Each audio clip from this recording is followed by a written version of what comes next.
Welcome to the penultimate level, and also one of the least interesting in the whole game, even more so than the last one. It is very unfortunate, but there is so little positive I can say about it. All of the enemy types have already been introduced, so there's nothing new to see on that front. And that's not a death sentence by itself. A lot of old beat-em-ups don't have too many enemy types. But the enemy placement is also not very creative. And you don't really have to pay constant attention like you do in most other games of the genre. You have to pay just enough attention in order to know what you're doing, but not enough to stop you from kind of glazing over.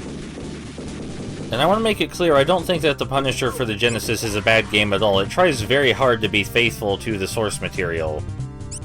And by the source material, I mean the original game. But if they would have made an effort to improve the enemy placement, or give you more tactical options in combat, or decrease or increase the power of certain moves, then maybe there would be something more here. But as it is, the thrill of seeing guys with medieval battle axes hop on the screen kind of wears off. And unlike in the arcade game where I think, holy shit, I'm screwed, I just think, man, I don't want to fight any more of these. And that's sad, because I really don't like being negative about video games, but I can't be dishonest about how this one feels. We do still have a lot of time left in this stage, though, so let's talk more about the game in a meta sense, since we weren't doing enough of that already, apparently. The game is somewhat infamous for forcing the players to finish it on Expert Mode if they want to see the actual ending.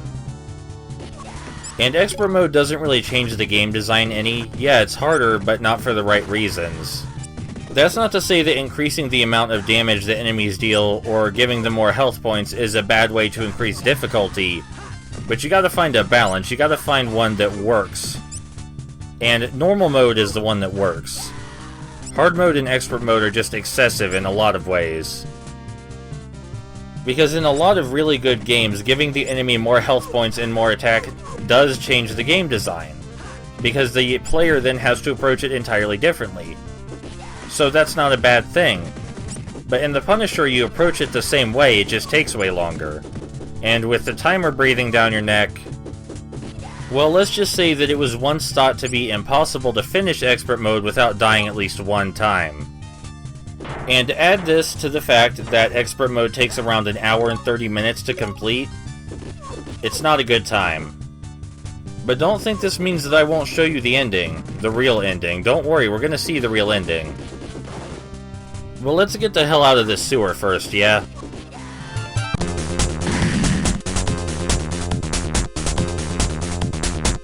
After a really long trek through the sewer, we eventually come out into a forest, where we shortly after meet Guardroid 2.0. And Guardroid 2.0 is a lot like the first Guardroid, except he hurts harder. No, I didn't mean to say hits harder, he hurts us harder, so therefore he hurts harder. It is possible to knock him out of the air when he does his jumps by using your own jump kick, which is the method I would recommend going with.